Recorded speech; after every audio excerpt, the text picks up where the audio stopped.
Hello, it's Nancy Teeter, and it's Wednesday. So it must be time for another nutrition tip. I'm happy to bring you some information that you can use to help keep you healthier. And today's nutrition topic is diet strategies for a strong immune system. Now, your immune system is a complicated and intricate connection of glands and organs, cells, blood types, and there's all kinds of things that are going to help you support that system. But it's not just one magic thing. So it's not just a supplement or a single food. And so I want to give you the strategies you can use to help give your immune system the upper hand. First, I'm going to list the 7, and then I'm going to give you the specific tips for each one.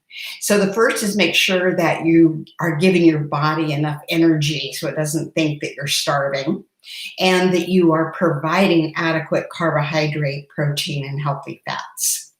The second is to feed your internal zoo. Those are the animals, they're single-celled animals that live in your digestive tract. The third is to eat the rainbow. So we'll be talking about vegetables and how they support the immune system. We're going to tell you how to fish for nutrients. Well, I encourage you to sweeten lightly and imbibe responsibly, and then supplement smartly. So those are the 7 things I'm going to talk to you about very briefly today. If you have specific questions, you can always put them in the comment section. And you can find me on Facebook if you want to have a longer conversation with me on my Facebook page. And I can also be found on LinkedIn. So let's start with the first one.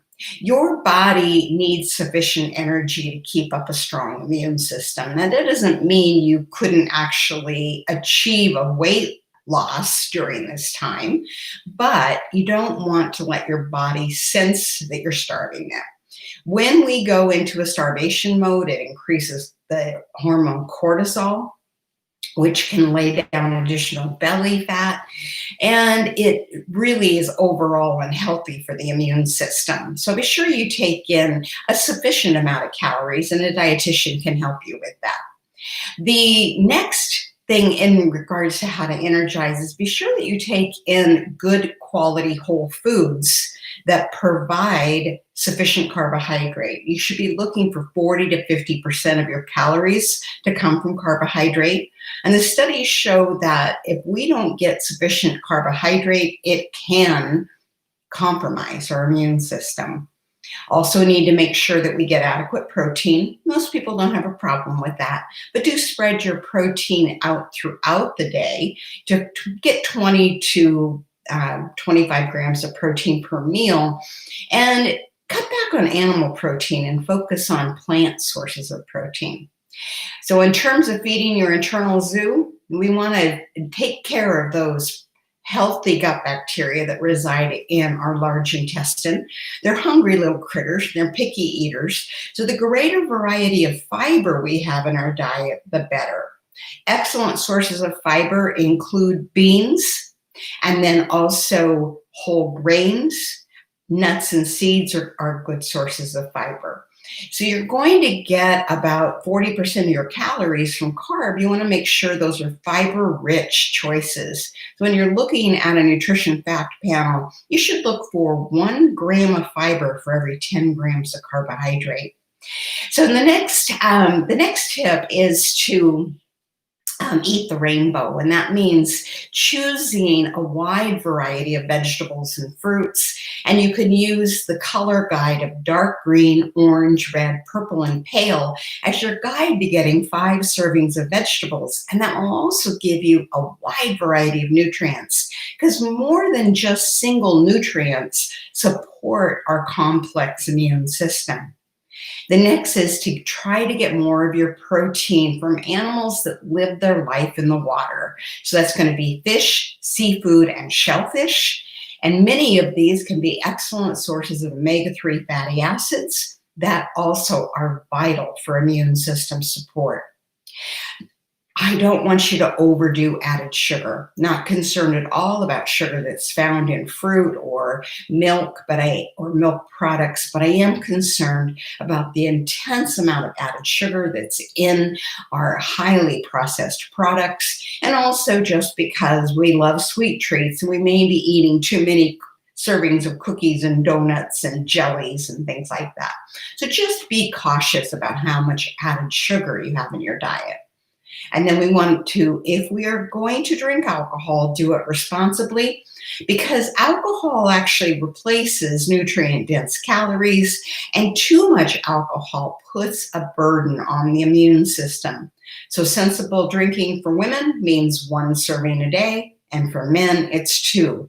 And a serving of wine is 5 ounces, beer 12 ounces, and spirits 1.5 ounces. And then lastly is supplement smartly. So with supplements, I can recommend that you supplement vitamin C every day when you're healthy. And that would be trying to get 250 milligrams just 2 times a day. And the reason for this advice is that we need vitamin C for our immune system. And vitamin C is actually destroyed by oxygen.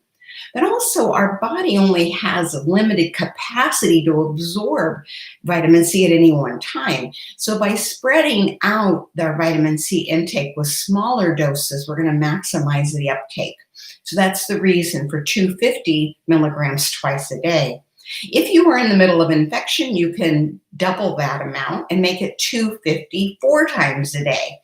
And again, that's going to be better than just taking a 1,000 milligram tablet once a day. Vitamin D is vital for our immune system. Our body is designed to manufacture it in our skin, and there are very few food sources of D. Ideally, you would have your blood tested and you would know whether or not your blood levels of vitamin D were in a healthy range, which is ideally somewhere between 40 and 60 nanograms per milliliter. But absent that, I can recommend 2,000 international units of D3, or with the new label, you'll see it as 50 micrograms of D3. It would be safe for most people and not raise any concerns. And then if you're not going to eat fatty fish a couple of times a week, then you probably want to do a fish oil supplement. What you'll be looking for, though, is to get 1,000 milligrams of EPA and DHA combined. And so you want to ignore the claims on the front of the bottle that might say provides 1,000 milligrams of fish oil. Turn it around, look at the supplement fact panel, look for EPA and DHA, and choose a serving size that gives you 1,000 milligrams of EPA and DHA together. All right, so those are the key information about your 7 strategies.